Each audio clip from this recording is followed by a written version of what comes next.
Hey guys, welcome back to the second episode of Drinks with Deg with your host Deg. As always, I actually want to start off this show with the thank yous for everything, pretty much.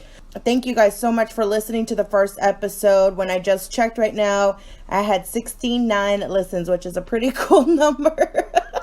So thank you guys again so much for listening. I'm just waiting on everything to be approved, and then you guys will be able to access every single episode at your fingertips with different platforms. And I'll get to all that. If y'all have any questions about that, y'all let me know. Let's go ahead and jump in to this week's bullshit. I kind of wanted to talk about the Oscars. I know it's something that you guys have been hearing all freaking week, but I feel so inspired and so... Jesus, I wish I could think of another word other than inspired. It just made me feel some sort of way. I enjoy movies very, very much. I quote movies all day. You guys can ask my work wives. That's if I wasn't being a badass at being a front desk receptionist, I'd be a badass at useless information along with movie quotes and song singing. So you guys can message them about that. So the Oscars, definitely what I want to talk about tonight. I do want to dive into my segment for Pick Your Poison. You guys seen on my Instagram, Facebook. I didn't put it to Twitter because I'm a dumbass and I'm still getting the hang of managing more than one account for each of these social media platforms. I did have quite a number of beers on the post, which included Shiner's Day Quencher, UFO Apple. You guys saw me pouring a Lone Star, which is definitely my go-to beer, as I mentioned in the last episode. I want to know what you guys are drinking. Let me know. I had gotten some cute little clever answers earlier today. Somebody said water. Haha, Angela. We know you're pregnant, and once that baby pops out, I'm handing you a freaking beer. Stacy was drinking beer. She was drinking her Miller Lite as always. My friend Joey, so funny, said he was drinking his tears, which is cool because I'm sure he's working super hard at the restaurant, making nothing for the tips because people are shitty tippers. So those were the beers. I actually went to Total Wine this past week and I was like, man, I need to drink some different beers. I am more of a sour beer drinker, if you want to categorize me. I don't like IPAs, like I've mentioned before. It's just not my cup of tea. It'll sit there. I'll take 3 sips and I'll be done. Like, I could be blackout drunk and I won't drink it. I promise you. My taste buds do not lie to me when I'm drunk. So that's something that I avoid. But right now on the table, I have my other Lone Star beer. What's in my cup right now is my Lone Star beer. I also have the Shiner Day Quencher and the UFO Pineapple. I have a couple of more in the fridge, which I will bring out a little bit later and talk about a little bit more towards the end. But Shiner Day Quencher, that one just looked delicious. It's a session ale.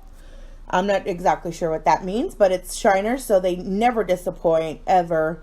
I've never had a bad Shiner beer. I love it. They just produce awesomeness. The UFO Pineapple, you guys know that I live and I love pineapple. Anything pineapple flavored, anything that reminds me of a warm day and the beach, I am down for. So pineapple, always a go-to. This UFO Pineapple beer should be very interesting for me to try. Like I mentioned in the last episode, guys, that I do want to know what you guys are drinking. If you guys want to shoot me an email, text, call, Facebook message, Twitter, tweet. I'm sorry. A tweet. I haven't even had that much beer. This is stupid. You guys just let me know what you're drinking. I am more than happy to explore some. Thank you, Dustin, for giving me some suggestions, even though he's not a big fan of sour beers, which I think is very anti-American. He did give me some good suggestions, so I think on my next beer run to Total Wine, I will definitely pick up some Revolver, which he had mentioned as well. So moving forward, with this whole Oscar situation, and I'm calling it a situation because it's a situation. If I make it a point to talk about it, it was a situation. Even though you guys know I love and I live for the cheese man, all that shit. I love it. The Oscars are just, in general, I absolutely live for award shows, Grammys, the SAGs, Billboard Music Awards, the VMAs, any kind of that variety. I live for it. Academy Awards, especially because my dad's a huge show watcher. He can binge watch on his days off all day and it not mean a damn thing. So movies. It's a broad subject, and so that's why I think I just wanted to not go into the whole, oh, well, what's your favorite movie, blah, blah, blah, all that. We could definitely talk about all that stuff on a different episode, but this episode I definitely wanted to target the Oscars. There was so much that was going on from beginning to end. Not gonna lie, some of it lost me. I was playing on my phone. I was like surfing Facebook, looking for some dank ass memes and shit like that during some of it. It was kind of boring. And then at the end, it was like the big winners and things like that. So as you guys know, this was apparently the first year or some bullshit about no host. That was trending in 2019. It's 2020. I love a good host. I really do. Even if they're shitty, I would love for a show to have some sort of direction or just one person. You guys gave Alicia Keys that honor. I think she rocked it at the Grammys this year. I just think that hosts are important. They've been a part of this whole thing. They are generally hilarious. I don't think we've had a serious person to ever host an award show or anything of that nature. So we saw Janelle Monáe. She jumped in and opened up the show. And wow, I think she's a brilliant performer. I don't see anything wrong with her being the unofficial host, I guess, if you want to go with that. She was elaborate in her opening with her songs, and the choreography was just so tight. It was great. There wasn't anything wrong with it. I didn't see anything wrong with it. I thought it was fabulous that they had a woman, especially Janelle Monáe. She's done a lot for women in general, and to see her opening up a strong female like that, man, that was great. And I was kind of jazzed the first maybe like 30 minutes or so of it. Steve Martin shortly came out. Steve Martin and Chris Rock, matter of fact, oh my gosh, those two comedians, I can watch Steve Martin all day. He is just so fucking funny. Like, I love him. I'm a huge fan of his. Chris Rock, shit, guys, he totally did the damn thing with Steve Martin. Their chemistry is phenomenal, and I would love to actually see them host on a different award show, even if it is the Oscars 2021 or 5 or 8, whatever. I just think that they make such a good team. They should definitely do or like collaborate or do a movie together if you want to go that far. Like I mentioned, their chemistry was just phenomenal. They clowned on everyone pretty much, just as well. I love everybody being roasted and everybody just being so chill about it. They roasted the Amazon guy, freaking Martin Scorsese. It was, if you guys can go on YouTube and just look at that clip, it's funny. It's brilliant. It's funny. I said funny like 80 times. I'm sorry. So, as you guys know, music has a big part to do with the movies. I don't think that movies make the music. Music definitely makes the movies. I live for a good score. I can listen to every single soundtrack that Quentin Tarantino has ever done, basically.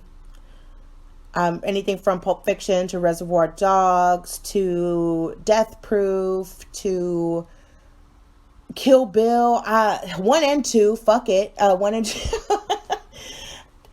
I live for it. Music has always been a cornerstone for everything that this world has to offer. And if you don't think so, then fuck off. I'm just going on my creative rant here. So music also played a contributing factor in the Oscars. Eminem, woo, my boy M, he came in hard. I didn't think that when they were going through that whole little montage of the music that makes the movies, etc., I thought it was kind of weird. I was watching and I'm just like, well, they're playing a little bit too much on Lose Yourself there at the end. And then, what do you know? And then I was thinking in my head, I'm like, fuck, are they going to have Eminem come out? Like, that'd be dope. And then, boom, who the fuck do you see coming out from the ground? My boy M. Fuck you, Nick Cannon. You will never get on that level. I'm sorry. I don't think anybody that I have in my life will choose Nick Cannon over Eminem. And if they do, just please unfriend yourself and get out of my life. Eminem is a legend. No matter what you say, if you love him, you hate him, he's a legend. This guy has done a lot. He's super humble. And from all the interviews that I've watched before, he's very to himself, but he really does speak his mind in his music, and I think that's a wonderful thing. The whole time he was singing Lose Yourself, I was just sitting here on my couch and I was just throwing my arms up and just like jamming, and everybody in the audience didn't seem too enthusiastic except for the young souls that were there, and they were just jamming the fuck out with M. A lot of the older generation didn't understand, which is cool. I just felt like it was a shared moment between me and Eminem on stage, honestly. And it was so funny just to mention Eminem because the other day me and Julia were driving and freaking Stan by Eminem came on, which is a great song. And we're listening to it and we're like, what's up, Dido? Like, Dido, where did you even come from? What's your deal? So I think I just might do a conspiracy episode to figure out what people's deals are in the song. Okay. So Eminem, yeah, brought down the house. Great way to set it off. Congratulations, Em. Thanks for coming on and entertaining my ears because I was kind of losing it there for a moment. Another thing that I want to mention, for me losing it, lose yourself, huh? I'm an idiot. I make corny jokes all the time. So speaking of younger generations, Miss Billie Eilish, or as I like to call her, Billie Eyelash. Thank you, Katya. She's a drag queen that I love, and she calls her Billie Eyelash, and so now I will forever call her Billie Eyelash. She did the In Memoriam spiel on... I'm sorry, not spiel. She did the song for the In Memoriam deal that was playing with all the actors that had passed away, etc. She is a force to be reckoned with. I don't see why a lot of people are triggered by her. I guess if it wasn't for her voice, I honestly wouldn't care for her. Her style, just her style. I'm pretty sure she's pretty cool as fuck. I'm not even gonna lie. I'm pretty sure she's somebody that I would love to have on this show. Billie Eilish, if you're ever listening in the future, I would love to have you on my show. So Billie decided to sing the song Yesterday by the Beatles. Side note for that, guys, I love the Beatles. I'm hardcore with them. If you guys were to ask me Beatles or Rolling Stones, it would be the Beatles, and my dad would want to beat me because he's a Rolling Stones man. But that's not the point. It's just that song in particular just is not my favorite. I just want to hear the beginning, the first 2 seconds, and then that's it. I'm over the song. I believe she did beautifully in covering that song. It did make me feel an emotion. It was moving, but not to the point where I felt compelled to listen to the Beatles, to this song in particular. But her version made me really appreciate it a lot more. I was reading just today, actually, Julia tagged me in this post that our local radio station had posted about her saying that she bombed the rendition of the Beatles Yesterday. I feel very different about that. I don't think that she did at all. I believe that she sounded amazing as always. You guys haven't really given her a break since the Grammys, and I mean, what did you expect? She didn't. She felt like she didn't perform to her full potential, which is totally fair. I think that she probably just got into her head a lot. I feel like I connect with her in that way. I get into my head all the damn time about the dumbest shit, really. And I think that's where it was with her, and I think she just got into her head where she's downplaying herself, I think. But I think that's also badass that she thinks that she could always do better, and that's definitely something but I think us, or the generation as a whole, can learn from, is to always feel like we're never doing our best and keep striving for the better, but always remain humble at the same time, which I think she's doing a fabulous job of, and I think that she's a great role model for the younger generation, definitely speaking. So about that tangent, I'm just going off on my bullshit, guys. I'm sorry. Not really, but y'all are gonna listen, so that's cool. There was a scandal, and I say scandal because I personally was a little... No, guys, because that means that I actually cared. I was a little annoyed, I guess, to say, when they did the in memoriam, that... Hey, a lot of people did not clap a lot for fucking Chewbacca. That made me sad. Fuck you guys. Chewbacca was a fucking legend and he died. So y'all need to pay your own respects to him. There was this drama, and I went into a little bit with Julia yesterday when we were piecing together the podcast for tonight. And she was telling me that, you know, there was kind of a thing where people were just like kind of upset by the names that weren't displayed during the in memoriam.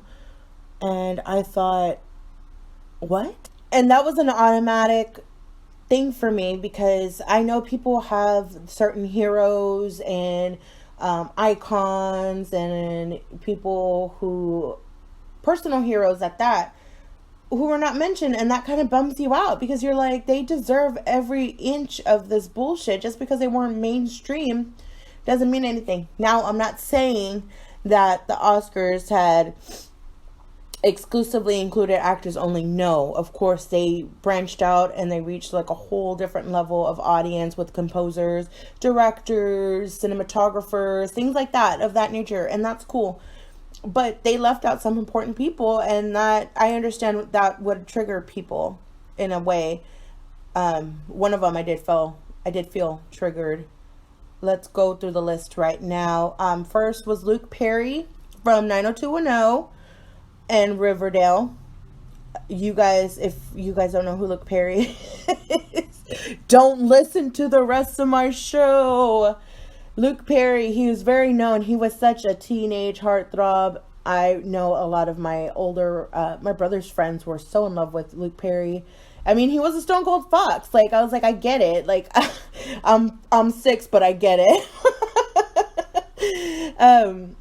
And he was also on Riverdale. I believe, if I'm not mistaken, he was supposed to be on the new 90210 rendition, like the revamp of that bullshit, but he like declined or whatever. But apparently there was like controversy. I was like, I was kind of doing my homework a little bit before the show, and I was looking and seeing that Luke Perry's a non-mention in the Oscars was not mentioned. Apparently there was like a controversy about it, so I honestly didn't read into that because I was too busy doing homework more on this subject, because I feel like this is something that we need to talk about. The Airwolf star Jan Michael Vincent, he was also not a part of that whole thing. Michael J. Pollard. So Michael J. Pollard, guys, he played Stucky in House of a Thousand Corpses and The Devil's Rejects. If you guys know me on a personal level, House of a Thousand Corpses is my favorite horror movie of all time. We can get into that another episode. I'm just going to rush lightly so that way you guys can also have a chance to get to know me on that level as well. But anyway, back to Mr. Pollard. He was not mentioned in that memoriam either. I and it's not just for House of a Thousand Corpses, guys. He was also in the movie Scrooge, the movie with Bill Murray, Christmas Carol bullshit. He was in that. He was also nominated, and I think he might have won in Bonnie and Clyde for Best Supporting Actor. I think. Sorry, I didn't note that anywhere. That's so dumb of me. But he was also there with Warren Beatty and Faye Dunaway. Faye Dunaway was the one who played Mommy Dearest, greatly, might I add. And yeah, he was also Stucky in House of a Thousand Corpses, which leads me to my main concern and my problem with the memoriam. Other than Billie Eilish doing a song that was meh. She could have picked a way, way sadder song. That girl could sing the sad out of everything. Like, she could probably take the happy birthday song and make you fucking cry. And I mean that in the best way possible. That's how moving her voice is. Anyway, speaking of Mr. Pollard and House of a Thousand Corpses, this is what just blew my mind. Mr. the late and great Mr. Sid Haig, aka Captain Spaulding, The Devil's Rejects, House of a Thousand Corpses, Three from Hell, fucking this legend, this horror movie icon was not fucking mentioned in that whole memoriam thing. And yeah, you guys are gonna be like, man, she's getting really pissed off here. But I am a little upset. I am very upset, actually. Not a little. I'm just like downplaying the whole thing. But somebody like him, who has done such a great service to the horror movie community, deserves something. They did it with Wes Craven, and that was great. I mean, Wes Craven, he did the damn thing. He was also a director, not an actor. I don't believe he was in any like teeny bopper movies that I've seen or anything like that. But I mean, just it's a whole matter of respect, guys. Like, if I were to pass away tomorrow, and I swear to God, if I pass away tomorrow and you guys make me with fucking angel wings, I'm gonna haunt you. But that's a whole nother story. But yeah, no, I would think it's like disrespectful. Like, if somebody near and dear to you passed away, and they didn't mention the one thing that like meant a lot to you about them, like their hair or their smile or blah blah blah, you'd be a little triggered too. And that's exactly how I felt about Sid. Sid, I am giving you all the glory in this episode.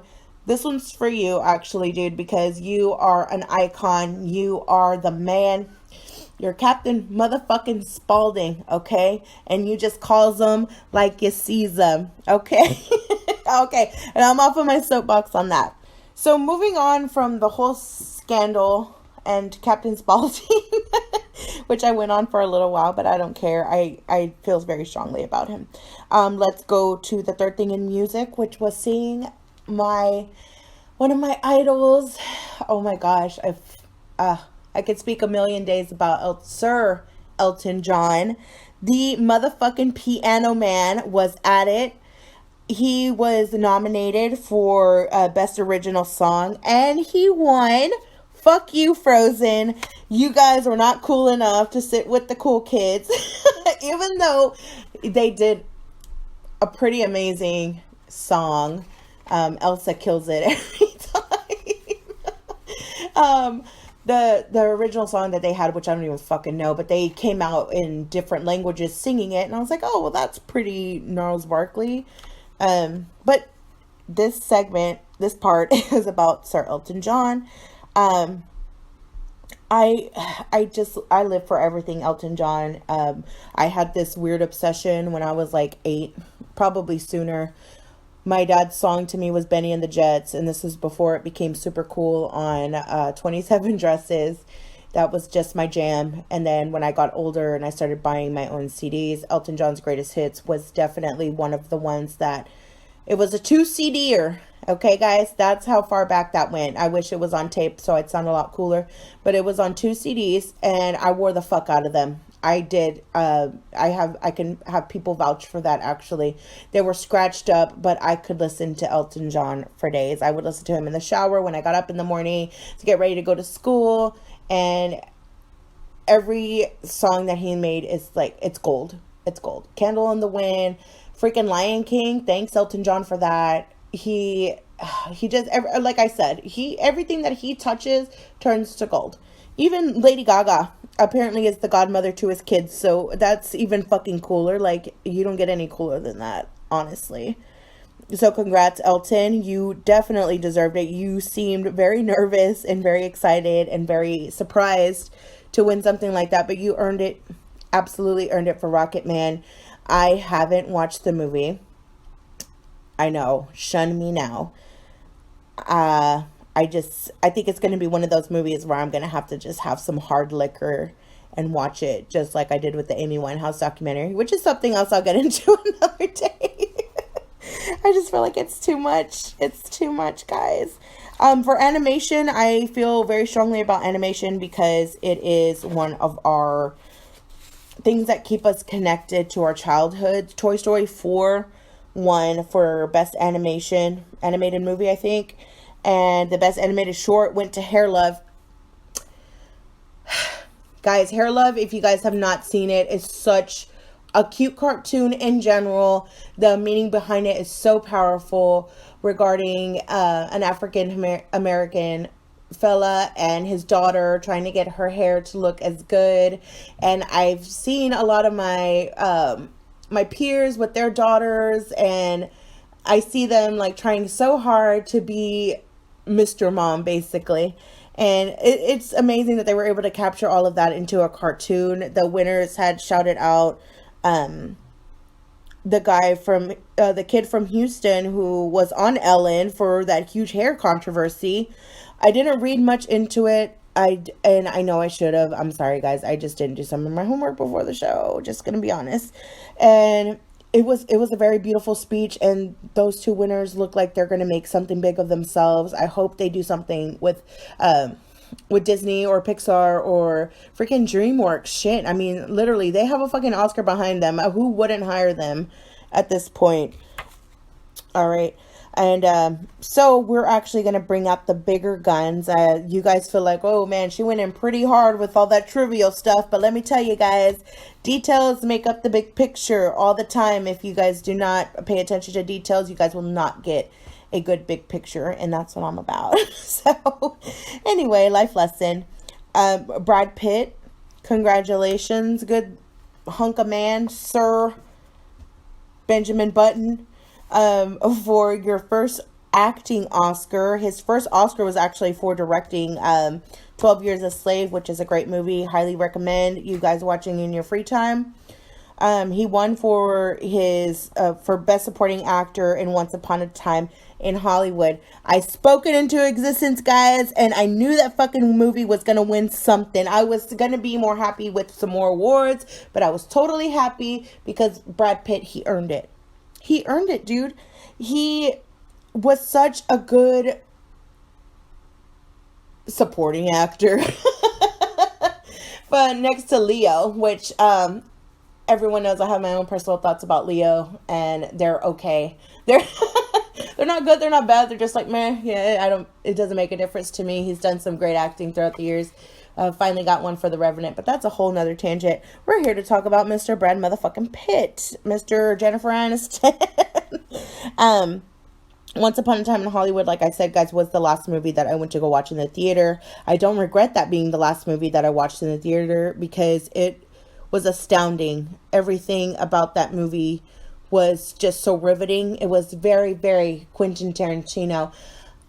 He tried to stray from the formula, but he didn't at the same time, if that makes any sense. If you guys have not watched a Quentin Tarantino, turn this off right now and go get yourself educated. If not, come over to my house. I'm generally playing Pulp Fiction or Death Proof all the time.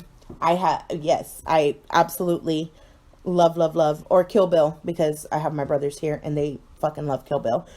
It talks about this, basically he is a stunt double, next to Leo, who is Leo's like this alcoholic actor who thinks that he's fading out, and he like lands this great gig and all this stuff, and like Brad Pitt fucking fights Bruce Lee in this fucking scene, which it's great. You guys just look it up on YouTube. Anything that I'm referencing, please YouTube it so that way we can all get on the same page. I love the fact that it was about Charles Manson. Nod to my serial killer lovers out there. I know you guys are listening.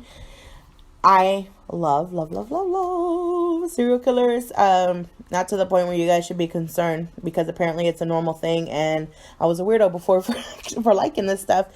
Covered Charles Manson, and I wasn't one for Margot Robbie. I know. Punch me. You guys want to talk a lot of shit to me. I understand. I don't feel that Margot Robbie is a great actress, in my personal opinion. And a lot of people were giving Quentin a whole bunch of shit for not giving her enough speaking roles in this movie. But she played motherfucking Sharon Tate.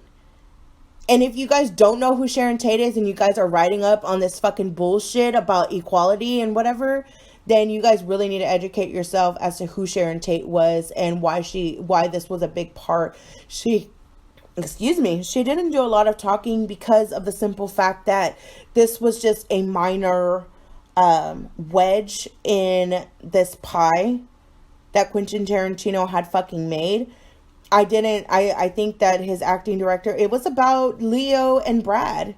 It wasn't so much about Margot Robbie. I was down with the fact that she did, I'm not a big fan of her, but I did like what she did with Sharon Tate's character, and the fact that they played Paul Revere and the Raiders like 60% of the fucking time on the movie.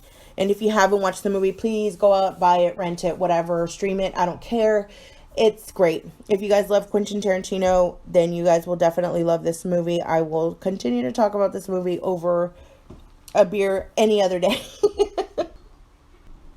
So, let me get off my Quentin Tarantino soapbox, which is probably red apples. Boom. Also, the big categories, that was a huge category for me because I think Brad deserved it. And for Best Actress, went to Renee Zellweger for Judy. Okay. Renee Zellweger. I can't look at her seriously. After watching her do a badass performance, excuse me guys, sorry, I'm burping. For her doing such an amazing and extravagant performance, I see her as Roxy Hart. I don't see her as anybody else. Judy Garland is a legend. I can go about her for days. I have 2 older gay brothers, so Judy was in my ear all the time, along with Liza and the greats and things like that. So I could go off on that too, but that's not what I'm doing right now. We're talking about the Oscars and her award-winning performance for that, which I heard was great. I haven't gotten the time to watch it. I think also because I loved her autobiography, the biography that was made for her, and just her in general. There was this one Saturday, I'm not even joking, where I just stayed up and I was just laying on the couch, and I've just been watching everything Judy Garland related, from her fame to her being broke to her life and her addictions, and things that were coming from her daughters, which was so beautiful to hear and to watch, and to just, she had more than one daughter, guys. She had Liza and Liza's sister, which I don't remember her name because apparently she wasn't important. As for Renee Zellweger in general, meh is all I can say. I wasn't really impressed with her speech. I thought I got the concept of it. It was about who she wouldn't be who she is, and she wouldn't have taken on this role if it wasn't without so and so. And I get it. Like, that was cool. She shouted out a lot of different people on there. That was nice and lovely, but it just wasn't my kind of award-winning speech. And I would think that if you're up for nominations, like, fuck that. If I understand where people feel like they are losers compared to the others in their category. And guys, I'm not even talking about the Oscars. I'm talking about in life. Like, if you feel like you are less superior than the other people, still be prepared. Yes, I will say it again. Still be prepared because you never know. The underdog story is such a great story. It will never get old. Ever, ever, ever. I love every aspect, and if she would have just went up there and said, "I don't have a speech prepared. This is what I'm going to say. I'm going to ramble on." Then yeah, maybe it would have been a greater speech, but she went up there looking like she knew what she was going to be talking about. But she didn't, and I just like I said, I just wasn't impressed. However, I was impressed with Mr. Joaquin Phoenix. Congratulations, Joaquin, for your award for Best Actor in Joker. Guys, it doesn't matter if you've watched the movie or not. Everybody was aware it was about mental illness and dealing with it and how chaotic and colossal it can become. And that's what he did. He not only, I'm not a DC person. I'm not. I just only think that the only people that are relevant in the world of DC is Batman. And let's just face it, guys, he is a millionaire, a billionaire. He's a rich guy in a bondage suit, okay? Let's just cut to the fucking actual facts. I like Batman's story a lot. I grew up watching all the Batman series and things like that. And Joker and Harley Quinn are that back when she was Mr. J, you know, when she was just crazy and, you know, not somebody sexualized like fucking, oh god, can't believe I have to say her name again. Fucking Margot Robbie sexualized the fuck out of her. I'm not a fan. I wasn't a fan. I think the chick who played Nancy from The Craft could have done a better job as Harley Quinn, or they could have even used Tara Strong because she's a badass bitch. They could have used her. They could have used a fucking slew of other people other than Margot Robbie, but that's the route that they went, and I'm just like, okay, whatever. Daddy's little monster. I don't even care. I saw all your stupid Halloween fucking costumes. Ugh, I was over it. Anyway, this time is about Mr. Joaquin Phoenix. Congrats again, Joaquin, for the Best Actor award. His speech. His speech, guys, was definitely one for the books. It kind of reminded me of Leo's speech back in 2018, I think. No, I lied. It was like 2017 or something. I remember staying up because my idiot ex was wanting me to stay up to watch it, so to see if Leo won or not. And it was kind of along those lines, but it was on a different level of mental illness and him just pointing out fucking climate change. Well, he did talk about the government, but that's he talked about climate change and all this stuff and about dealing with your inner demons and a mental health, which is something that I personally don't take lightly. Mental health is serious. If you guys need help, suicide, anything like that, like I'm always here to talk, and that's a whole nother tangent that I'll go off on another day. But you basically, Joaquin was just saying that, you know, you're not alone in all of this stuff, and it's just so moving. His whole thing, like, he was just so humble. He's like, don't fucking clap for me, guys. I'm not even done with the speech, first of all. Second of all, just listen to what the fuck I have to say. I understand that I have X amount of time. I don't care if the music plays. I'm going to say whatever the fuck I need to say. And he did. At the very, very end, he was getting choked up during his speech in general. And there was this one thing where I just sat there and just tears were like welting in my eyes. And I was like, whoa. I was getting goosebumps, chills, and like my hair was standing up, all that stuff when he was talking. But I was actually more into his sign off, basically. He ended it with a quote from his brother. And if you guys don't know about Joaquin Phoenix's brother, River Phoenix, read up on it, Wikipedia, Google, whatever you guys feel necessary. He quoted his brother. His brother had passed away when he was really young, and it said, "Run to the rescue with love, and peace will follow."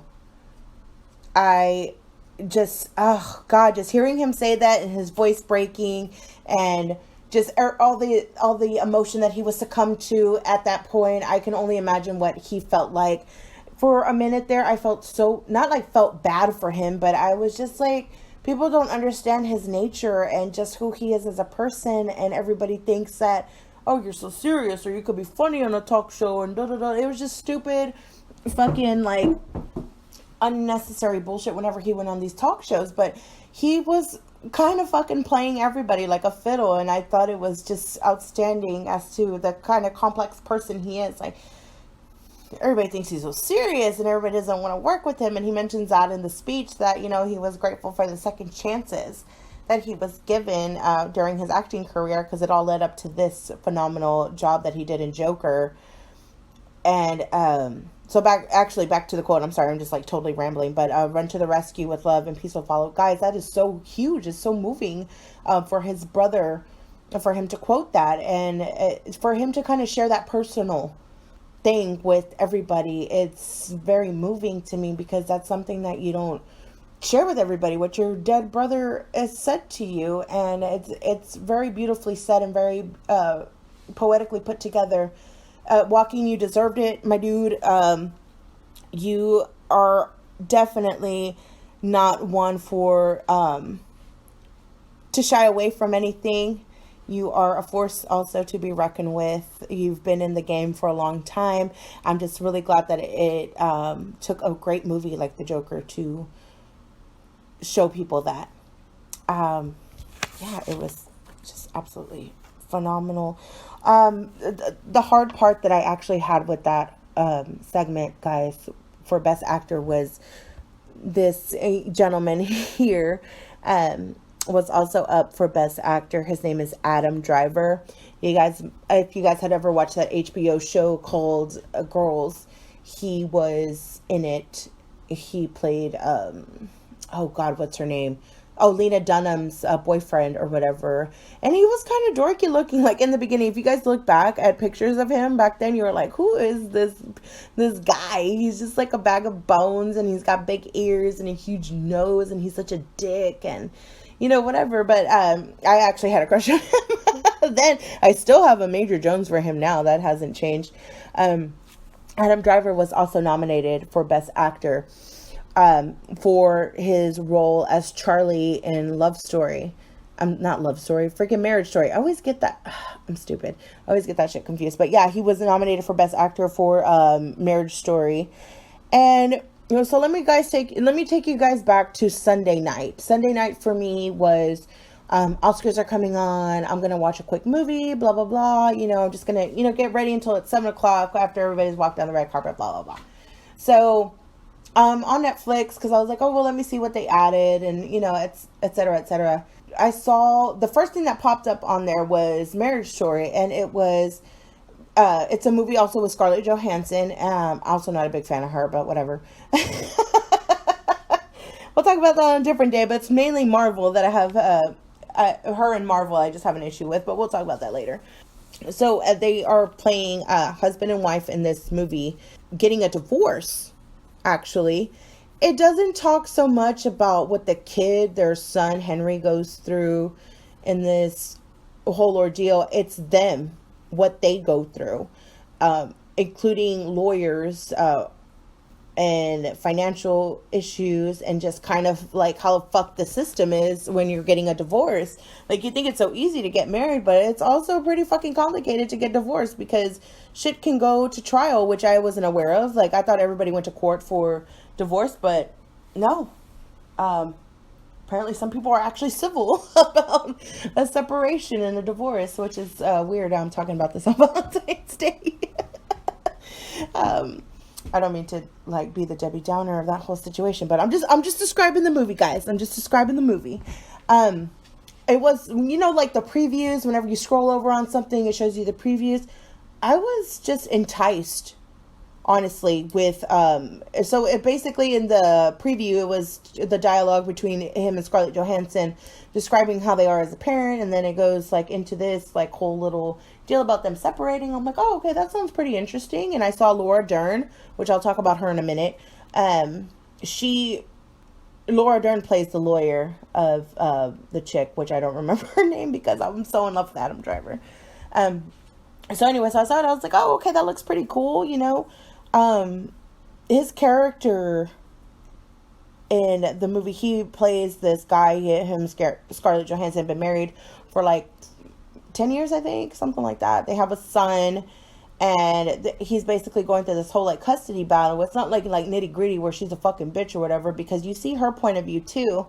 And it's just a great movie in general. I think that it was nice to see both sides, where she felt that he wasn't doing his job as a husband, like, just kind of seeing her, that his whole life was like so selfish about him. But honestly, you guys can have your own take on the movie, and I'm hella feminist and I'm all about like feelings and shit like that, but honestly, I was on his side, and it had a lot to do with his speech. So if you guys cut through some YouTube channels and shit like that, you guys will be able to see the speech that which I stood up and I applaud. I didn't know what to do at that point when I watched it. I think I watched it Monday or Tuesday. I had to break it up because I think one of them, like half of that, I fell asleep during.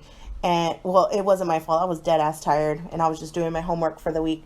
And he goes into this whole elongated speech about, how she pretty much like made him feel, and how he wishes that she would die if that meant that he got to keep his son. And it was just very...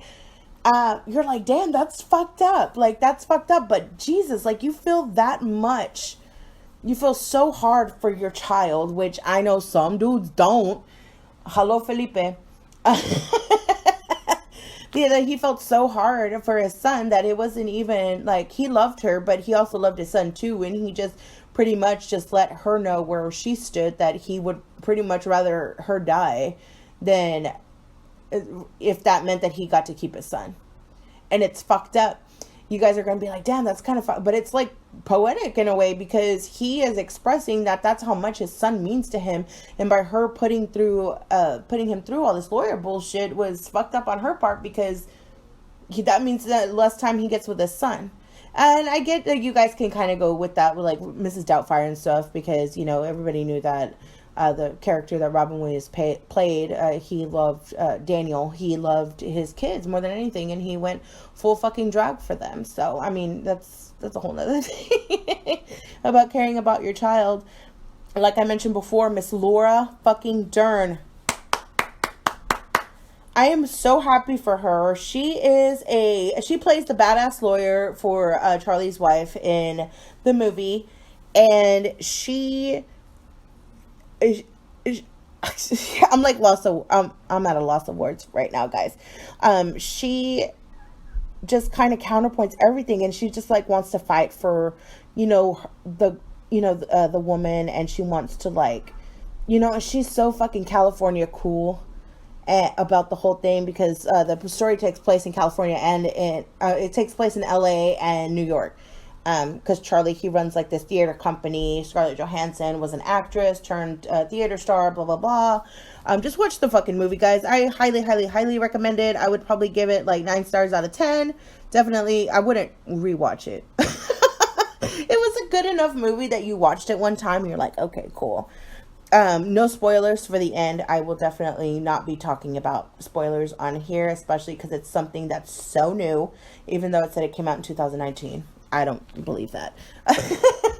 It's new to me, so I'm not going to spoil it. But the ending was just kind of okay.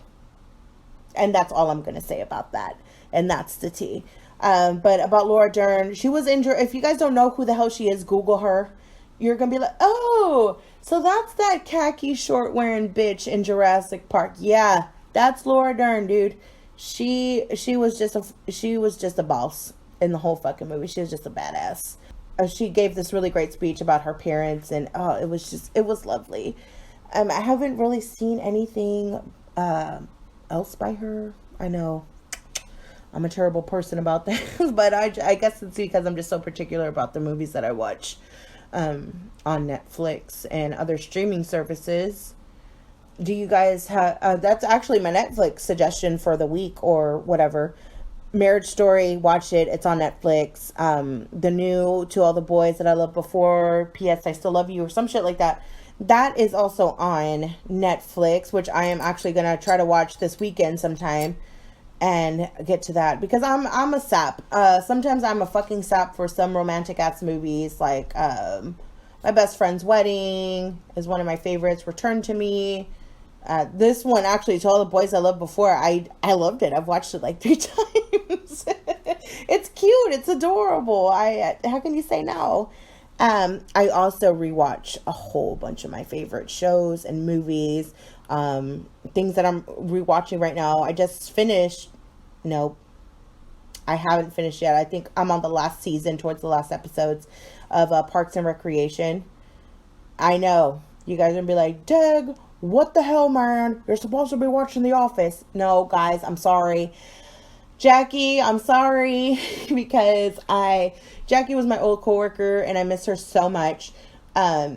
She had been trying since pretty much the first day that I started at the company for me to watch Parks and Recreation. And not Parks and Recreation, I'm sorry, The Office. Okay, guys, actually, I'm like right in the middle of this, but I'm going to go ahead. I've been drinking my Lone Star here this whole time, and I'm kind of babysitting, and that sucks. I'm not a babysitter. I went ahead and I just opened, as you heard, I opened up the Shiner Day Quencher Session Ale. Let's see what it's about.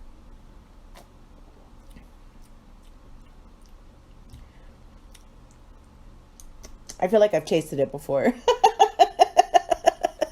And I mean that in the best way possible. It's a familiar taste, so I'm not going to completely hate it. But I'm like, meh, I've tried this before, probably at a show or something. Dumbass craft beer. Which is cool. I'll drink the rest of that. Do I detect a hint? No, I'm just kidding. I wish I was that kind of person. Guys, my taste palette it's there, but I'm just like, whatever. Especially when it comes to beer, I just love it. I'll drink it. I don't care. But anyway, so back to my story. Jackie had been trying to get me to watch The Office, and then she's like, oh, Parks and Rec is pretty good. And I had some other friends suggest it as well, and I loved it. I can rewatch it all day long, just like you guys would binge The Office. I binge Parks and Recreation. It's so funny. It's political fucking dumbassery, and it's great. I can't get enough of it, so I'm just like rewatching that, I think now for the 4th time. To be honest, I got a confession to make, guys. That's not the first show that I watched 4 times. I've watched it's on Hulu, and I'm gonna restart it again because I love this show. I've solidly have watched How I Met Your Mother, all 9 or 10 seasons, whatever. I've watched it all collectively more than 10 times, and I wish that was a joke. I really do. I'm kind of ashamed. Not really. Fuck that. I love How I Met Your Mother. I even went to a pub crawl for How I Met Your Mother. I didn't win anything, but it was so much fun. I loved it. I love bar hopping. I love trivia. I love that. Rewatching Grey's Anatomy for the 2nd time. Damn, I just never realized that that whole show in general is just so long. And then I just realized that I think I'm on like season 10 now, and I'm like, fuck, I'm never gonna get through. I definitely love me some Rick and Morty. This last season was just so great. I just hated the fact that I had to wait a week, and I know I'm so spoiled in my day and age because I have to wait a week for a fucking episode of Rick and Morty. And it's not even like an hour long, which is kind of shitty, but it's quality, man. For quality versus quantity. The quality of the episodes are fantastic this past year. I couldn't ask for anything better. Fucking Rick is great. Morty, oh geez, Rick. That was my impersonation. That's all you're getting. Also, before I go to sleep, I'm generally 9 times out of 10 also watching The Simpsons, and I'm so grateful to the lords and the gods above that I have Disney Plus and The Simpsons. Every episode is on there, and you're just like, oh, I love The Simpsons so hard. It's just that kind of humor that just kind of gets me. Like, it's like the toilet humor mixed with smart humor mixed with a good storyline. It's just like everything that I love compiled into one. And I am going to talk a little bit of shit right now because I am inebriated. And because I had also seen whenever Disney Plus had started its own streaming service that they had taken out an episode of The Simpsons. Now, usually when they take out episodes from any other show, and I get it, like how everybody was just heartbroken over Friends. I get it. I've watched Friends. I get it. You guys want to say it's superior to How I Met Your Mother, but I don't think so, because How I Met Your Mother was actually pretty hilarious. The Simpsons was, they removed the episode about Homer. He gets locked up into the insane asylum, into a mental institution, and he is roommates with this guy who's like freaking like 7 foot tall. He's like a big dude, bald and yellow, just like they are. And he is like, his face is kind of disgruntled. He kind of looks like Mo. Like if Mo and Barney were to have a bald-headed baby, that's exactly who it would look like. And he thought he was Michael Jackson. Talked like Michael Jackson, even sang like Michael Jackson. And I guess Disney felt that it was too controversial for it to be on Disney Plus. But I'm just like, literally, like, you guys have some pretty messed up episodes of Boy Meets World. No, I'm just kidding.